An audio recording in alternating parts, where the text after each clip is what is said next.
Welcome to our roundtable discussion. I'm Chris Walland. I'll be mediating the event.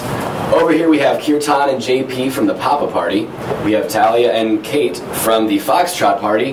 We have Yakub and Nate from the Juliet Party. And we have Zach and Jo Marie from the Echo Party. To start us off, we're going to start the debate with some foreign affair issues. So the first question going to be directed towards the Papa Party. To what extent do we involve ourselves in foreign affairs? Well, I believe we should have a stronger national defense at home first to prevent other terrorists or other terrorist groups coming into our country. But if there's threat to democracy or freedom outside of the U.S., we should go and protect them as well. Anybody else have anything to add? I'd like to add that the United States has a very strong presence internationally. However, we have reached our limits on that, and we should be conscious about what we're reaching out to, how many enemies we're making, which battles we are fighting. That is why I agree and support for the reduction of troops in Afghanistan. We as well agree for the reduction of troops in Afghanistan. We believe in a more isolationist approach in foreign affairs. We also believe that there shouldn't be increasing military action because it is really expensive, and although it is necessary at some points in our economy and our national interests, that expensive wars, such as the situation in ISIS, we're almost at $1 billion spent on just that cause, that the money can be used elsewhere at home. And before we go and try to fix other people's problems, we need to focus on ourselves and getting ourselves back on track. So are you saying that you don't support the cause in ISIS right now, or what's going on there? We support it. We don't support how much money is being spent. Then what do you suggest that we do? Money has to be spent to solve problems.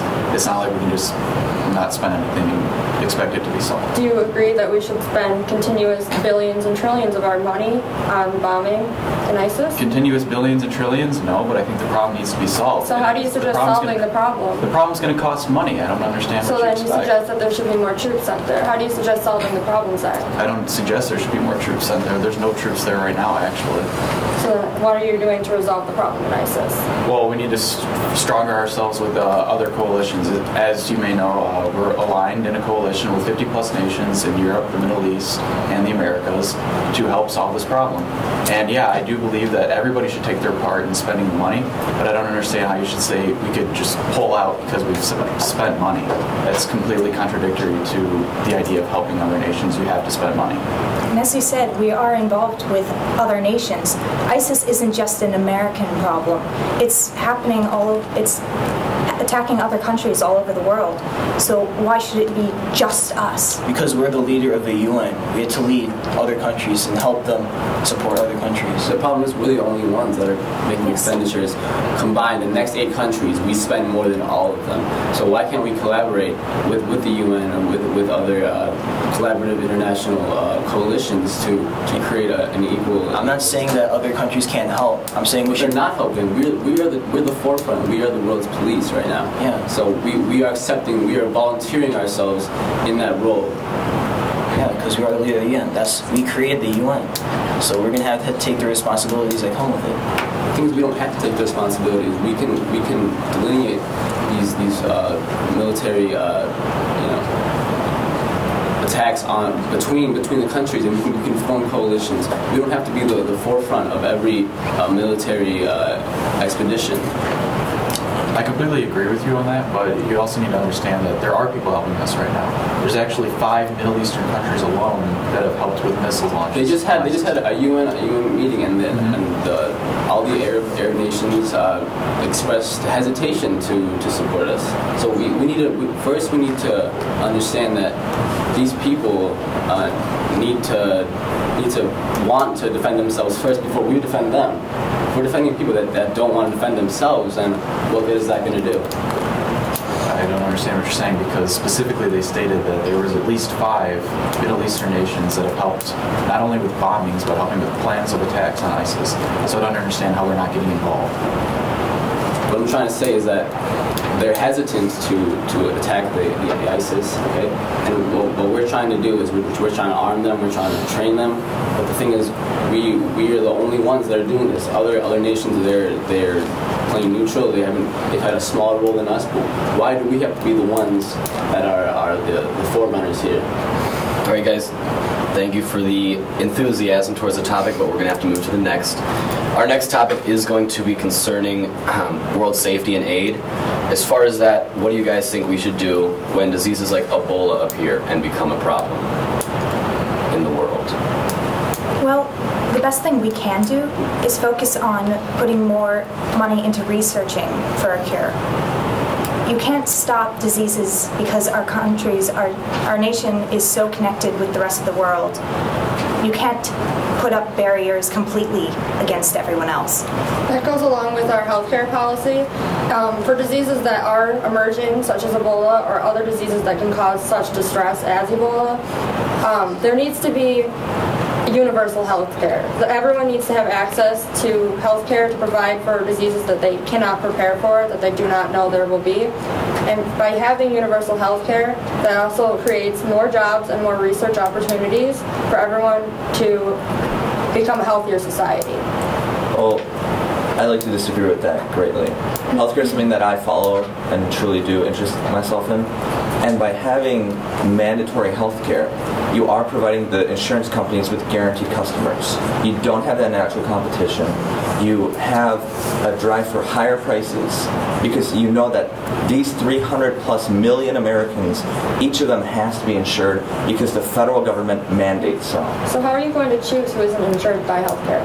The individuals who are well informed, and that's how the government should act. The government should help you shape how you assess your risks and how you make your decisions, but it should not decide for you. So say under the circumstances, somebody decides it's under their best interest not to have health care, and then they go on a trip and they come back with Ebola and they're not covered, and now they're into $200,000, $300,000, $400,000 in debt. How do you address that problem?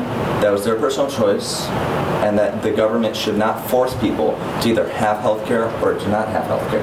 And the term of universal health care, it's just not a plausible system. There's too much money. It's going to cost billions of dollars to implement. Here you are arguing that we should not go overseas to fight it, but yet you're wanting to spend billions of dollars for the insurance companies to try and implement the Affordable Health Care Act or similar acts. But see, that's that the force key right healthcare. there. It's affordable health care. That's just the name of the act. We have the Patriot Act. Sounds good, but what does it lead to? Spying on the American people. You can name the act whatever you want. It's the content that it should be judged by. And the content of the Affordable Health Care Act is not plausible, is not good for the American people. But you still have not addressed what you will do with the people who fall sick. Will you just let them falter and then their illness? Again, there will be private insurance companies. By having the choice to not have insurance at all, that forces insurance companies to have to give either better coverage, better deductibles, or just lower prices. And by forcing people to have them, those insurance companies, which do lobby this Affordable Health Care Act the most, they know that they're going to have customers, so they don't have to compete. Because if their prices are too high and you don't have to have health care, you can always just say, no, I don't want health care. So you're looking at health as an economic standpoint and not as a personal problem. Well, that's how it should be looked at, because there are billions of dollars in this, and the medical industry is a huge business. It is a business. It's not always about the wellness. So your government protects life, but it also protects life No, from we're an here economic to view? protect choice. The choice We to have are giving the choice to have health care. We're not saying you can't have health care. You can. Do you choose to get sick? You don't choose to get sick, but you can choose whether you want to be insured or not. And the federal government should not tell you What if you have to be choose insured. because you can't afford it? Again, with the private insurance So the companies, people who you're can't afford it introducing shouldn't have competition. healthcare. They have to lower their prices. It's just how economics work. How you have supply and demand. That's how it is. You're going to have lower prices. The only reason that these kinds of things work in other countries is because they're much smaller than the United States. The United States is too large to take on a universal healthcare task.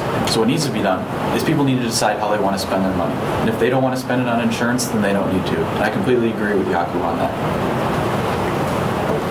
Papa, do you have anything to add to that?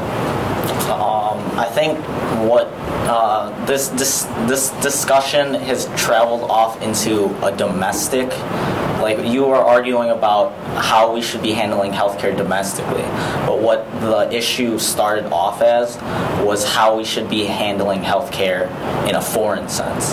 And the example that Kate provided, when an American comes to the U.S. with Ebola, like a deadly disease, something that is easily spreadable, the U.S. government has the responsibility to lock that down for public safety. So it's not that that individual is going to be charged with all that debt for being sick. It's the government who is going to take charge to get rid of that threat. And in foreign countries, I think that control of disease, it's not necessarily a research, you don't have to tackle it from a research perspective, because researching, you don't need a vaccine to get rid of diseases necessarily. Thank you very much. We're going to have to take a short commercial break. We'll be back after these few messages. Good morning, I'm Megan Hughes. I hope you're all enjoying our roundtable discussion. Make sure that you keep up with our media team through YouTube on the Elgin E series and through Instagram. We'll be posting pictures and more inside videos of our candidates and their representative parties. Thank you and keep watching.